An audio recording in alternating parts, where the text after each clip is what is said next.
I can't be two things at once, Claire. A rebel, a royalist, agent for the crown and an enemy of the king.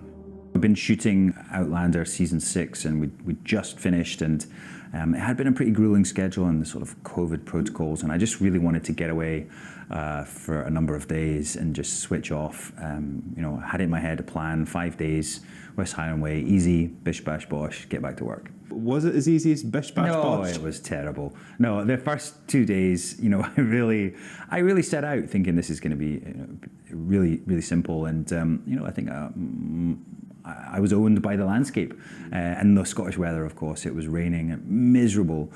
I'm excited to share with you my new book, which goes from the lowlands of Scotland, all the way up the Highlands, to the very highest point in the UK. On a walk like that, I can imagine that you do a bit of soul searching as well. You're on your own. There's a lot of emotional and personal points in this book as well, isn't there? Absolutely, yeah. Yeah, it's a waypoint. And for me as well, I guess my career, like how I've got here. I was a jobbing actor, born and raised in southwest Scotland, in a single parent family. And, the absence of my father in my life was definitely something that shaped me.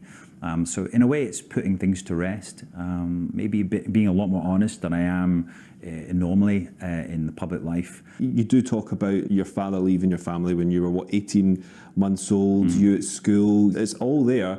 How do you feel putting that out there? Nerve-wracking, absolutely, because it's also, very personal to me and to my family. I didn't want to hurt anyone, but also, it's also accepting that he is part of me, even in his absence. And, I talk about it in the book, when I finally did meet him, I realized, despite having never really met, we had the same mannerisms. And it was really interesting to see that. And so for me, it really was a very personal journey and kind of nice, as I said, cathartic to put it down on paper. You've made me certainly want to do it, so I've done Ben Nevis. You went to the top of Ben Nevis, yeah. So, and I've been to Mulgai, so I feel like I've just not done. I've just not done the easy bit in between. Connect the dots. Honestly, I would encourage anyone. It's stunning, and once you do it after a couple of days, you really do relax into it, and it's a great fun walking, 7 hours a day.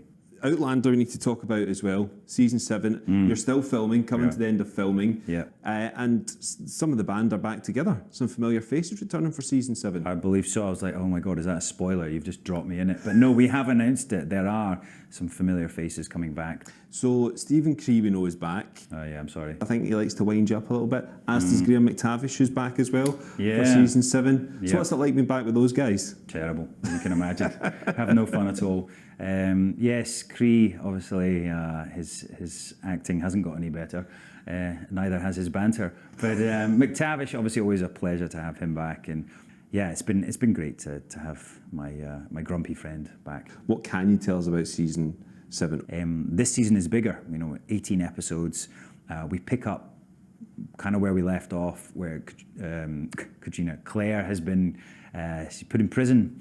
And Jamie is thankfully alive and is now out to rescue her. So we're in for an explosive. It is a great start to the season. It's good luck with the book. Always good to chat to you. Thank you, mate.